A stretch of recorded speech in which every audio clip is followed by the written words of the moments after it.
ইলিশ মাছ যখনই আমরা দেখি তো তখনই আমাদের কিন্তু একটা কথাই মাথায় আসে, সেটা হচ্ছে ইলিশ মাছের সর্ষে ভাপা।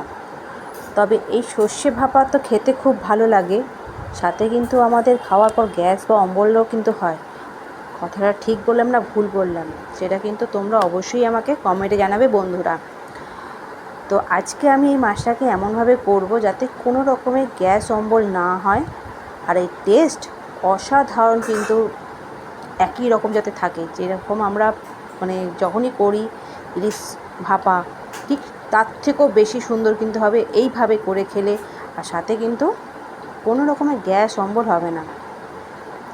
তো এটা কিন্তু আমার কথা না, এটা কিন্তু আমার ঠাকুমা, মা, ওরা এইভাবেই কিন্তু আমাদের করে খাওয়াতো। তাই কিন্তু এই রেসিপিটা আমি তোমাদের সাথে শেয়ার করছি। তো এই মাছটাকে আমি বাজার থেকে কেটে নিয়ে এসেছিলাম, সেটাকে কিন্তু আমি ভালো করে পরিষ্কার করে ধুয়ে সামান্য পরিমাণে কিন্তু আমি নুন মাখিয়ে নিয়েছি। তারপরে আমি সর্ষের সাথে দিয়েছি জিরে। হ্যাঁ, সর্ষের সাথে যদি তোমরা একটু জিরে দাও, কাঁচা জিরে বেটে, তাহলে কিন্তু এই গ্যাস অম্বলটা কিন্তু হয় না। এই সাদা জিরে কিন্তু আমাদের গ্যাস অম্বলটা কিন্তু কমিয়ে দেয়, আর এর টেস্ট কিন্তু অসাধারণ থাকে। তো ওই সর্ষের সাথে আমি দিয়েছি কাঁচা জিরে আর কাঁচা লঙ্কা, এই তিনটেকে আমি কিন্তু একসাথে ভালো করে বেটে নিয়েছি। তিনটে জিনিসকে আমি একসাথে ভালো করে বেটে নিয়ে তার মধ্যে দিয়েছি আমি নুন আর হলুদ। নুনটা কিন্তু আমাকে একটু বুঝে শুনে দিতে হবে, কেননা মাছের মধ্যে কিন্তু আমি নুন মাখিয়েছিলাম, তাই কিন্তু আমাকে নুনটাকে খুব বুঝে শুনে দিতে হয়েছে। তারপর সেই মশলাটার সাথে কিন্তু আমি মাছগুলোকে আমি ভালো করে মাখিয়ে নিয়েছি। মাছগুলো ভালো করে মশলা দিয়ে মাখিয়ে নেওয়ার পরে আমি বাটির মধ্যে কিন্তু বসিয়ে দিয়েছি, আর বাকি যে মশলাটা ছিল সেটা কিন্তু আমি ওপর দিয়ে দিয়েছি। তার উপরে দিয়েছি কাঁচা সর্ষের তেল।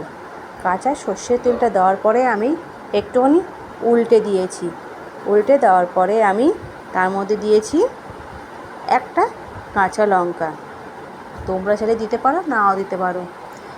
তারপরে আমি সেটাকে এই টিফিন বাটির ঢাকনা আটকে দিয়ে গরম জলের মধ্যে কিন্তু আমি বসিয়ে দিয়েছি। কড়ার মধ্যে গরম জল বসিয়ে দিয়ে আমি টিফিন বাটির ঢাকনা আটকে এইভাবে জলের মধ্যে বসিয়ে ছেড়ে দিয়েছি।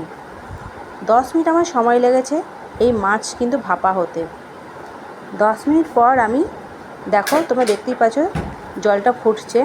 তো 10 মিনিট পর আমি যখন টিফিন বাটি বের করে নিয়েছি, এই দেখো কত সুন্দর ইলিশ মাছ কিন্তু ভাপা হয়ে গেছে। মাছটা কিন্তু পুরো দেখো ফেটে যাচ্ছে, হাতে দাবালে কিন্তু পুরো দেবে যাচ্ছে এবং ফেটে যাচ্ছে। আর কত সুন্দর কিন্তু, এত সুন্দর, এইভাবে করে খেয়ে দেখো